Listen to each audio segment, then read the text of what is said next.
Hello BookTube, welcome back to my bookshelf tours, and we're moving on today to whatever this section is. Pretty much we have here translations of classics, which I love, children's books, which is an absolute tip right now, Bibles here at the bottom that you can't see, and then we got some anthologies of like collected works of authors and just general stuff like that. But before we get to this shelf, I do have to show you some of the books I would have behind me here, because I have a stack of Australian books that I just haven't found the space for. So I was like, I'm going to put all my favorite Australian authors just on the floor pretty much. And I get it. But let's go through that before we get to these, just so I can show you everything that I have in terms of books. So the first things I have is obviously my collected edition of Les Murray's poems, essential reading. Check them out if you haven't. And then we have a massive pile of Christos Tiskalis's books here. He's an Australian author. He wrote books such as The Slap and Barracuda. And I have a massive shrine of these books right here. Absolutely love him. I am to do to reread some of these. I haven't read everything. I think the only ones I haven't read here probably are A Merciless Gods and 7.5. Those like probably the only two I haven't read. But I need to reread a lot of these. But then I casually have in the middle of that pile Amy Whitting's A Change in the Lighting, which is great. So we have some big Australian books there, but we still have a bit more to show you. We have 3 volumes of the complete collected short stories of Paul Jennings here. All there. I love Paul Jennings. He's really fun. Then we have Peter Carey. We have 2 hardcovers. We have Oscar and Lucinda and Islewhackers. We have that. Then we have a book that I haven't read yet. Southern Cross by Terry Coleman. A powerful saga of Australia's first decade. I think this is fiction or historical fiction. I could be wrong. I need to have a look at this properly. But so I have that. And then the last thing we have back there is the Timeless Land series by Eleanor Dark in these Australian Classics editions. This is originally one of the most famous historical fictions about early Australia. These were published in the 1940s. These are obviously reprints, but like the original series came out then. I haven't gone to these yet. I've heard the hype of the first book at least, and I found the rest of them. So I'm like, I may as well give them a try when I get to them. But yeah, so we have those two, and let's actually get to the shelves now, because that was just behind me. So let's start with Translation Station, as I call it. We have War and Peace here. This is the Constance Garnett translation. I read this last year and absolutely fell in love with it. I love Constance Garnett. I get how people don't like her because of her inaccuracy of translation, but my god, I love her Tolstoy, Chekhov, and Dostoevsky. Those are like the main 3 Russian translations I like from her. But when you get to like Pushkin or Turgenev from her, I kind of get it. I think you see more of her than you see the authors. But for me, I can easily read her when it comes to the big 3 I mentioned. So we have that. And we have her translation here in a hardcover of Anna Karenina, or Anna Karenina. Love it. I haven't read this translation in a while, but I'll make room to put these on the floor. And then we have more translations of War and Peace. These are the 2 Penguins movie tie-ins, but this is the Rosemary Edmonds translation. I've read bits of this over the years, and I really liked it. So again, I love the earlier translations of War and Peace when it was more of like an English novel, I think, compared to some other translations. I'm going to be talking about it a bit soon. Then we have, blow the dust off it quickly, Crime Punishment here. This is the Constance Garnett translation, which is my favorite. We have then Ovid, Metamorphoses. This is a more modern translation. The one you've seen on my classics shelf is the Arthur Golding translation, the one from like the 1500s or whatever. This is a more modern one by David Rayburn. This is probably my favorite modern one. I've read this probably twice by now, and I just absolutely adore it. Then we have Anna Karenina. This is the Pavilion Velikonski, which is good. Then we have the absolute brick that is War and Peace.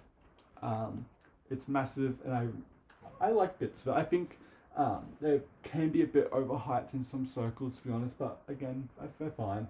Then we have ending off. This is the Divine Comedy by Dante, which I have not read yet, except Inferno. But I love this cover right here. I love Dante's shoes. I love it. Then which translation is this? I forgot. This is the Henry Wordsworth Longfellow translation. So got an old school classic translation right there. And so that's some of the translations of classics I have. I do have a lot, but I feel it's not as much as some other people, but I love having multiple translations to go to, especially with Russian authors. I feel like I just absolutely love collecting. But yeah, I love my garnet. I really do. I'll put these back quickly, then we'll move on to children's books. So yeah, let's start. We have, and some of these you've seen in the background of my videos, but we have the iconic Wombat Shoe, of course. Then we have the Lewis Carroll illustrated works. You see me read out of this all the time, and yeah, this is where it sits, right here. We then have the Velveteen Rabbit, which is traumatizing. I didn't read these as a child. Then we have Where the Wild Things Are, of course, which is a classic and incredibly great. I can't squeeze it back in. Oops. Then we have the Jungle Books, of course. Old Yeller, we love. The Complete Nonsense and Other Verse by Edward Lear. I would love to read this at some point, at least out loud on the channel. I've read this before. Charlotte's Web, we love. When We Were Young by A.L. What's his name? A.L. Malign or whatever. He done Winnie the Pooh. Then we have the iconic Wonky Donkey, which we all love. Edward the Emu, iconic. Invisible Strings by Patrice Castle, we love. Then we have Neighborhood Nest by Sarah Jane Lightfoot. Some more Australian kids books here. We then have The Wind in the Willows. This is I forget what edition. This is a Reader's Digest. I used to have a lot more of these. You can see my early booktube videos. I used to have a lot, but then I unhold a lot of them. But I did keep The Wind in the Willows because it's The Wind in the Willows. We then have a massive edition of The Complete Tales of Peter Rabbit, which I flip back to every now and then. I love the illustrations, it's so pretty. Then we have the iconic A Children's Garden of Verses. I've done an entire reel out of this on my channel. Go check it out. It was really fun and went for a really long time. Then we have The Complete Tales of Winnie the Pooh as well. So that's some the kids' books I have here. I feel like there's some stuff I want to find more of. I don't have Blinky Bill or some more Australian stuff I'd like to have, or even Spot, or I don't know. I need to reflect on this a bit more. We'll put these back quickly. I'll save that for later so you don't have to watch me do that. We'll just move it back onto this pile over here. But next we'll do author anthologies, which is down here, you can't see. So we have the Oxford Book of Australian Verse.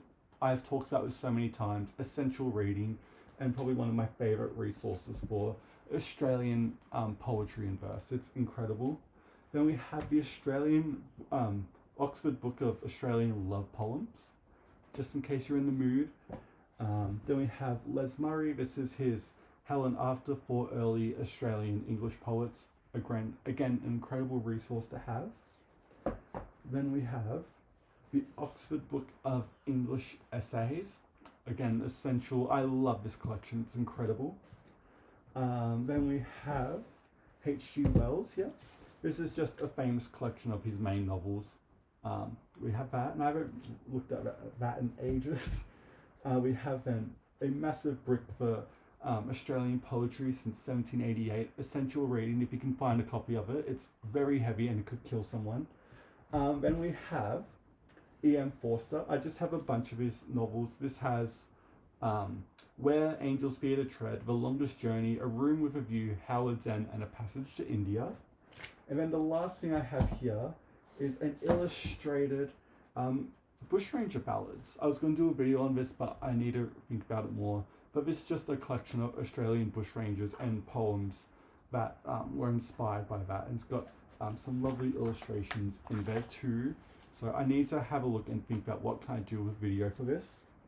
Then the last thing we'll talk about today in this video is Bibles, because I have a lot of Bibles and I love them so much.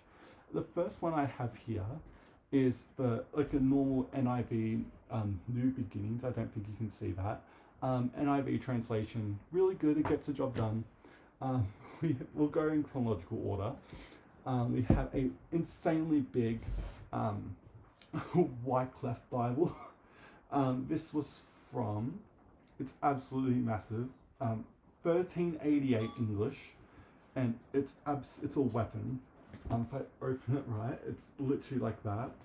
I can read bits of it. I'm not the best at it. I used to read it a lot, but then I kind of stopped and completely forgot how to do it.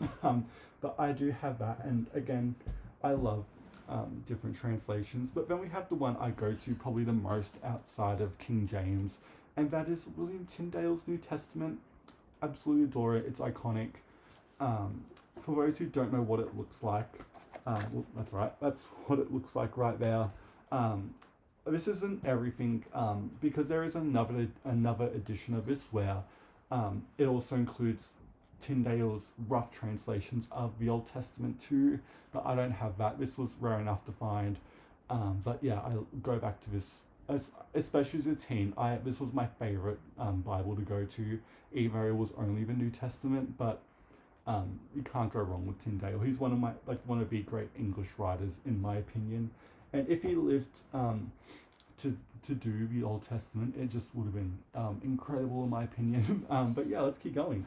Then we have the Matthew's Bible, 1537, of course. Now this has Tyndale's New Testament translation, but it also then has Coverdale, who also Miles Coverdale, who was like a student of Tyndale, who then took Tyndale's notes and pretty much wrote the Old Testament with Tyndale's notes.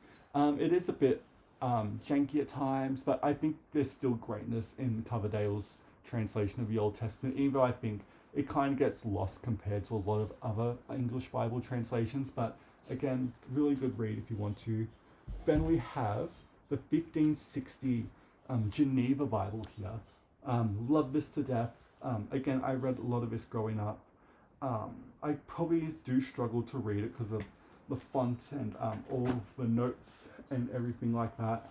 But I need to have a night and just sit and maybe do the Book of Job or something like that, or Genesis or something like that. So we're still going. We then have the Douay Rheims Bible here. I don't know much about this edition of the Bible, so please let me know. I think it's like the Catholic version of the English Bible. I could be wrong about that, but I do have a Douay Rheims too, I just found.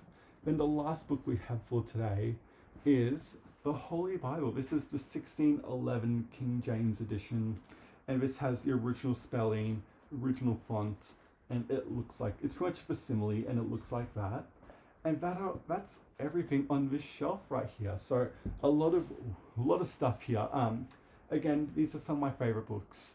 And yeah, let me know what you think about the books I've talked about today, and I'll see you next time. Thank you so much for watching BookTube, and I'll see you later.